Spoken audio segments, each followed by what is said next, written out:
In the darkest chapter of German history, during a time when incited mobs threw stones into the windows of innocent shop owners and women and children were cruelly humiliated in the open, Dietrich Bonhoeffer, a young pastor, began to speak publicly against the atrocities that the regime had produced.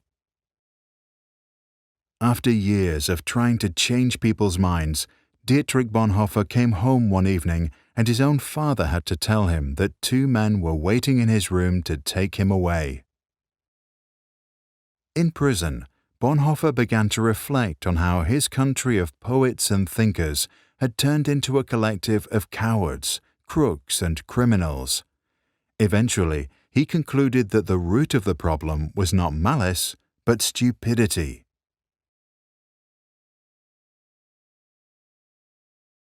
In his famous Letters from Prison, Bonhoeffer argued that stupidity is a more dangerous enemy of the good than malice, because while one may protest against evil, it can be exposed and prevented by the use of force. Against stupidity, we are defenseless.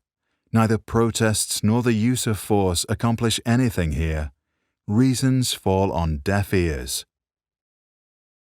Facts that contradict a stupid person's prejudgment simply need not be believed, and when they are irrefutable, they are just pushed aside as inconsequential, as incidental.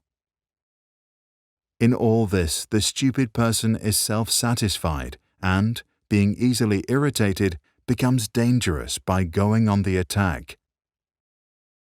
For that reason, greater caution is called for when dealing with a stupid person than with a malicious one. If we want to know how to get the better of stupidity, we must seek to understand its nature. This much is certain. Stupidity is, in essence, not an intellectual defect, but a moral one. There are human beings who are remarkably agile intellectually, yet stupid, and others who are intellectually dull, yet anything but stupid. The impression one gains is not so much that stupidity is a congenital defect, but that, under certain circumstances, people are made stupid, or rather, they allow this to happen to them. People who live in solitude manifest this defect less frequently than individuals in groups, and so it would seem that stupidity is perhaps less a psychological than a sociological problem. It becomes apparent that every strong upsurge of power, be it of a political or religious nature, infects a large part of humankind with stupidity, almost as if this is a sociological psychological law where the power of the one needs the stupidity of the other. The process at work here is not that particular human capacities such as intellect suddenly fail. Instead, it seems that under the overwhelming impact of rising power, humans are deprived of their inner independence and, more or less consciously, give up an autonomous position.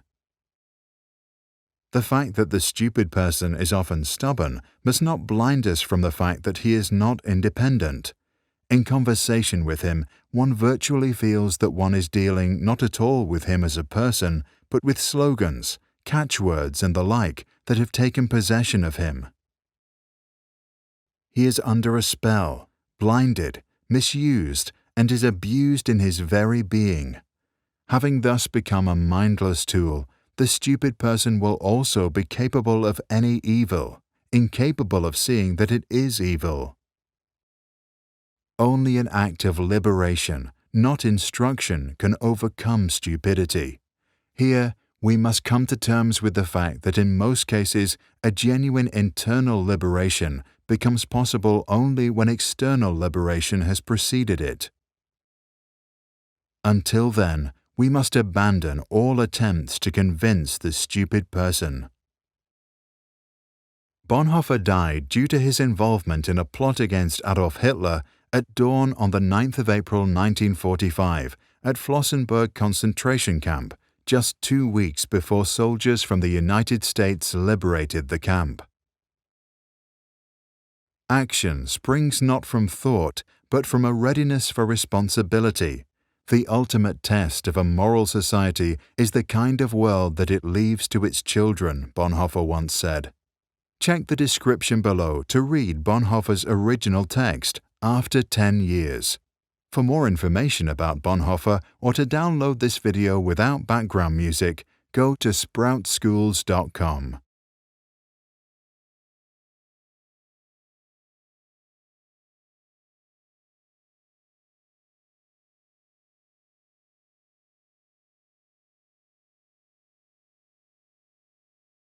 This and all other Sprouts videos are licensed under Creative Commons. That means teachers from all around the world can use them in classrooms, online courses, or to start projects. And today, thousands already do. To learn how it works and download this video without ads or background music, check out our website or read the description below. If you want to support our mission and help change education, visit our Patreon. That's patreon.com/sprouts.